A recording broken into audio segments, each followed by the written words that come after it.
whenever you see the deficit in the goal that you want to get to versus where you are, you must always have the humility to understand that you are where you are in life right now because of your own doing. And this video is not really made to just out people for not being 10% body fat, more to give you different mindsets and concepts in the way to look at things so that we can absolutely get you to the point of being 10% body fat, especially ready for the summer coming in 2025 so you can enjoy your physique and your body and move around the beach with confidence. I know that's important because I had a client the other day message me saying just a couple of sessions or 2 weeks in, he was feeling a lot better when he was stood on the beach in Thailand. So it's always nice, and I always appreciate this is something that a lot of us men want to achieve. So if you're new to the channel, welcome. My name is Tom Sergey. I run the Gorilla Platoon, which is an online physique transformation program where we get results like this each and every week, and then we just speak about it online. Nothing.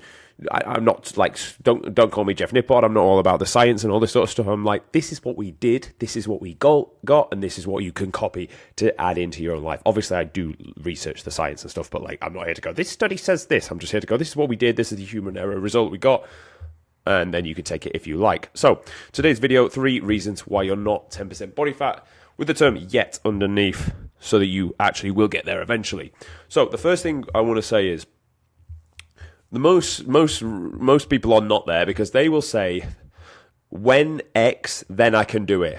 They're just basically saying that it's just not the right time. It's just not the right time. So I'm just a bit busy, got this. The problem you will have is those type of people will never get there because never hope for a completion of anything in life. If you think one day the states will be right for you to go and get this goal, you are sadly mistaken. It is man's greatest weakness to think, I'll do this thing now, even though it's not the thing I want to do, and then later I can do the thing that I want to do. You are only on this earth for a finite amount of time. You only get to walk around in that human body, bear in mind you're only going to get one anyway, for a finite amount of time.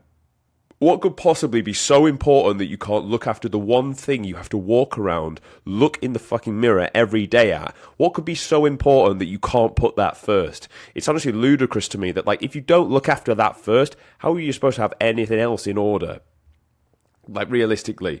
So don't ever think there will be a right time. There won't. It will be just as miserable and painful getting to 10% body right now as it will be in a few weeks. It will be just as miserable and painful doing it right now when work is really busy. The same as well when a family member is ill. Both will be painful. Both will be miserable. Both you'll have to cut time away from the thing that you are trying to focus on to go and do your steps, to go and do your cardio, to train, to eat, to do all this sort of stuff.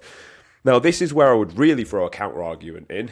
When people say it's not the right time, you must understand, when you're going to get to 10% body fat, to get there, you have literally put a script in front of you to get there, which actually takes in control of a lot of areas of your life. Meaning, every time you step into the supermarket, it's not, oh, what should we buy this week? None of that has to happen because you're following a list. You get in there and you're like, this is the food we need to eat. Here's the gram amounts I need, times by 5 because we're going to get 5 days worth of shopping. I need to buy this food, this much, done. Aisle, done. No thinking, no feel, no what do we want to buy from... No, it's just buy this, done. What am I eating tomorrow? This. This is exactly what I'm eating tomorrow. The meal plan I've been set out. Done. Follow it. You're not wasting brain points on thinking about what you should do. It's just do this, that's it, done. So all that spare time you would have spent thinking about something, all that mental bandwidth used, you've got back. So actually, in a weird way, it will give you more time back and more clarity. You know that at a certain time you need to be in the gym every day. You know what you're doing within that given time. Because otherwise, most people anyway, when they say they're busy, they're not that busy. They're just like, they've just got a lot of things in their mind. They've not organised it in a certain way. And then that way it makes them feel busier than they actually are. Realistically, and this is what I tell all my guys, if you want to get the result, those that are the most organised will get the best results. How do you become very organised? You simply just write out what you need to do tomorrow the night before. And do you know why this is so powerful? It's the same principle. If you were to set goals, you know what the best version of you should be trying to achieve. You'd be like, well, he should achieve this, and then he should achieve this, because you can think of yourself in the best possible light. Not that you're going to be this guy tomorrow, but you are going to be this individual in a year's time when you set that goal. Well, it works on a micro level. If you said, what should you do tomorrow to get to that goal? You'd be like, oh, well, he'd get up at 6 o'clock and then he'd go straight out and do 6,000 steps, and that'd take him about an hour. And by the time he's finished that, then he'd be into meal one, and then he'd be working, and then we go do gym at lunchtime, and then we come back, and then we do cardio after, and then we finish our, and we'd be in bed at 10, and we'd have meal prep. Because you know what the best version of you should do tomorrow. So just write that out in your iPhone notes page, and then when tomorrow rolls around, you can be a pilot. You know, you could be the passenger because you've already been the pilot, steered the plane to where it needs to go, and you just blindly follow that advice, and then you would get to the goal. So weirdly enough, when people say they don't have time or they're waiting for the right time, what they mean is, I'm a little bit stressed. I don't want to spend the mental bandwidth it will take to organise my stressful life, so I'm just going to say no for now because thinking hurts. Basically, that's what they're telling you. It is man's greatest weakness. There will never be a good time to get in shape. I can tell you right now, there will never be a good time. However, there will be a good time in a year's time when you haven't made that decision to be a year older and still look the absolute fucking same. That's the worst thing of it. Not trying to fit it in all now, because in a year's time, you'll look back at yourself and be like, thank God that version of me decided to go and get after the thing. Now I'm actually in good shape instead of looking like a fucking mule. Point 2. You couldn't tell me how many calories you're eating right now. The reason people are not 10% body fat is because they just don't know what they're eating. And this could go for better or worse. A lot of people undereat. A lot of people undereat and think they're eating enough and they're not. And that's why they're not really building any muscle, because they're just not eating enough to drive performance in the gym. They get in the gym, they half do it, and they don't really train that hard anyway. But they don't train that hard because they're not fueled enough to get to the point where they train to true failure, 0 reps in reserves, because that also hurts. That also requires fuel. If you don't know what you're eating, then I can rest assured you're probably not eating enough, or you're eating a lot of shit where there's no actual nutrients inside the food you're eating. Therefore, your calories might be really high, but the actual what you get out of those calories may be very, very low, which is the absolute cardinal sin when it comes to putting food in your mouth. If you're going to overeat, at least overeat on good quality foods and nutrients that are going to benefit you. Eating processed sugar that it's not even real food. If you go into the shop and find me things that are a single ingredient, eat them. If you go into the shop and find me things that they're not even this thing isn't even like a macronutrient. This thing is just literal made up poison by fucking Kellogg's or Cadbury's, whatever the fuck. That's not real food. That's just made up food. And if you actually walk around a typical supermarket, you realize how hardly any of the stuff in the shop is actual food. Don't eat that stuff. It's literal dead calories, but it will get you fat. You can bet your bottom dollar it'll get you fat, and it'll do a hell of a lot worse. But since we're only speaking about 10% body fat, let's just leave it at that. So what do you need to do here? You need to be able to tell me that right now you're eating a certain amount of calories, and you should pretty much know your macro breakdown as well. If you do, you're going to be that guy that's going to be 10% body fat, because you have a hold of what you're eating and how much is going in and how much is going out. You would do it for your finances. You would know how much money's in your bank account, so why not do it for the food you're eating? It's ludicrous to me that people don't really just have a hold on this. It's just a thing that you track. You just know how much food's going in. So you're not either under-eating and not being able to perform, and not over-eating so that you're just accruing too much body fat for the sake of it. Again, if the goal is to get to 10% body fat, you'll need to be in a slight deficit anyway. But if you can't tell me how much food you're eating, obviously you're not going to be 10% body fat. That is a literal given.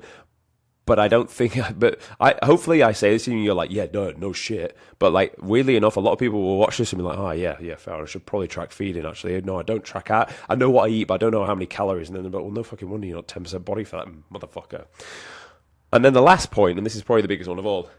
Sadly, I don't actually believe people think they deserve it, nor can they get there themselves. People generally believe they don't deserve to be 10% body fat because they see someone as 10% body fat as this athlete, guy, fit, strong, wow, cool, yeah, high status.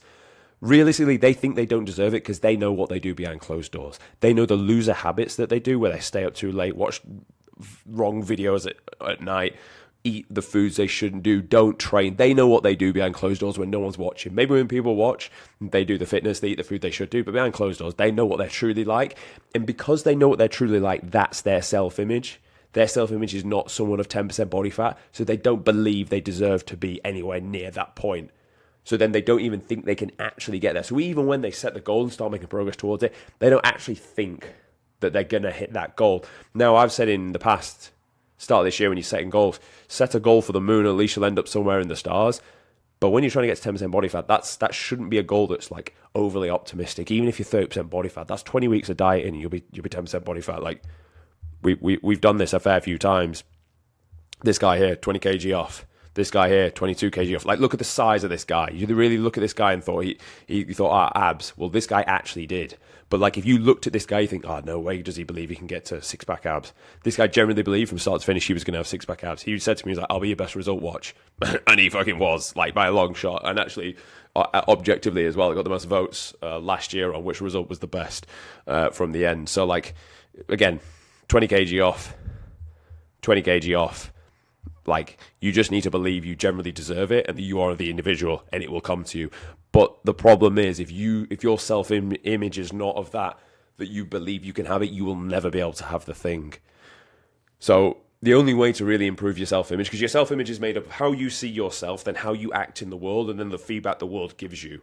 So if you're in this perpetual cycle of, I do loser habits in my mind, then you do the habits, then it cements that image of yourself. The only true way through this is, first of all, as I said, have the humility to know where you are in life because of your own doing, but have the arrogance to set the goal and be like, yeah, I look like this now, but I know I'm not going to soon. I know I can actually get up here, and you need to believe you're already the guy at B. Obviously, in the beginning, you've not done the habits to get there, but if you were to think, right, if I believe I'm already the guy at B, how is the guy at B, the guy at 10% body fat, how would he act? And you need to reverse engineer from that. Don't try and think of yourself and the habits you would do to get to the goal, because you'll fuck it up, because you're not that guy. You need to think, how would the guy that I want to be like, how would he act? How would he think? What would he do in a day? And write that out, and then just follow those habits, because you're not following your habits, you're following his to get to the goal. So it's almost like, yeah, I don't think I can get to 10% body fat, and you yourself can't, but you can, however, follow a guy that is 10% body fat and mimic what he does, because he has already paved the path. He is already 10% body fat, so you can follow that and understand, oh, actually, I'm at the right part here. I am 10%. He is 10% body fat. So as I walk through the steps of 14, 13, 10, I'm going to get there, because this is a proven route. In the military, when you're doing attack, as the final two pair get up to the position, they've come the longest, they've flanked around left or right, whatever they decided, and they've crawled up. That's a proven route. That's a route that's been tried and tested to the finish point, to the enemy position, which then we can all take. You're essentially doing that, but for the guy that is 10% body fat, you're following his steps to get there, and you must think, I am this guy and I'm going to be 10% body fat. Then obviously as a result, you are there with six-pack abs, and then you will believe it because you see it on yourself. Also, side note, if you do the discipline days for long enough, you'll believe you can be the guy and deserve to be the guy just from cause and effect. It's like, well, I've done the discipline, I've done the work, I deserve the thing. It's the same way, like if you do a nice thing for a friend, if you're a good person, you won't expect it back, but like you'll observe if it does come back. Does that make sense? As like, just, I did this, then does this happen next? It's like, I did the 12 weeks of getting in shape, and then like, did I deserve this six-pack? So, oh, look, I've got it on my body, yeah, sound. That's the way I want you to view it. But these three things together, they're the reason why people are 10% body fat. So hopefully, I mean, the middle one should pretty much be an obvious one, but actually I think the top two, hopefully you took something away from this video. So if you did, subscribe, and I will see you guys tomorrow.